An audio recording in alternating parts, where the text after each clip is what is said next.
اوس د خدمت او د یووالي وخت دی، اوس د وطن د جوړونې. د کابل ښار سینما امیر د الکترونیکي تذکرو ویسانګه کې تیر 1601 کال شاوخوا 55,000 هیوادوالو ته الکترونیکي تذکرې ویشل شوي. د سینما امیر ویسانګې عمومي مدیر جاوید احمد کاکړ وایي چې په ورځني ډول شاوخوا 400 مراجعین لري چې ځینې د بایومتریک معلوماتو د ثبت او یو شمېر نورې بیا د الکترونیکي تذکرو د ترلاسه کولو لپاره مراجعه کوي. په 1401 کال کې موږ 55,000 تذکرې توزیع کړي. خدمات پس از توزیع برخو کې هغه یو تجدید دی. ترڅنګ هغه تذکرې چې ورک شوي وي یا سوځېدلې وي مسانا چاپ لپاره موږ دغه څانګې چاپ ته استو.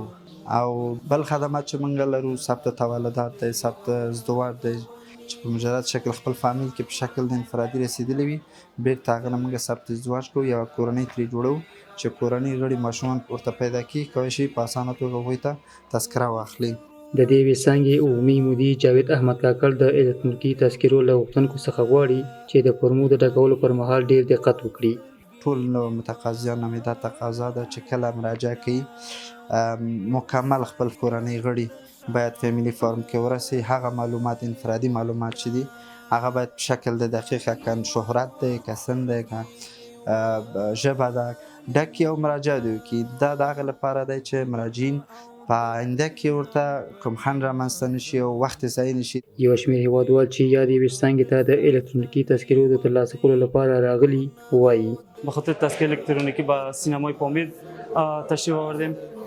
دیگه تذکرهای مدت چقدر وقت بود من خارج بودم، خارج از کشور، دوباره به وطن برگشتیم. خیلی خوشحال هستم که تذکره الکترونیکی واقعا در کل جهان تذکره الکترونیکی است. در افغانستان تذکره کاغذی بود، مشکلات زیاد خود داشت. دیگه ما خواستیم که تذکره الکترونیکی بگیریم. واقعا تذکره الکترونیکی ضرورت 100% است.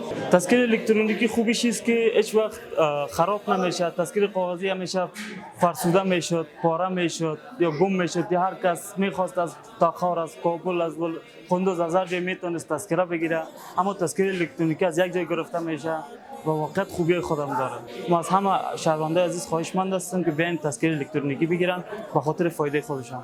فامیر راغلم د الکترونیکي تذکرو اخیستو لپاره د دې خاطر چې دا اسانه ده.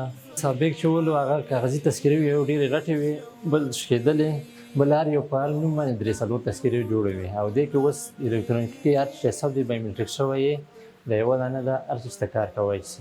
د یادونې وړ ده چې د احصایې او معلوماتو ملي ادارې د هیواد په کچه د الکترونیکي تذکرو د ویش لړۍ لرې پرتو سیمو او ولسوالیو ته غځولې ده چې د یادو سیمو اوسیدونکي په اسانۍ سره کولی شي خپلې الکترونیکي تذکرې ترلاسه کړي.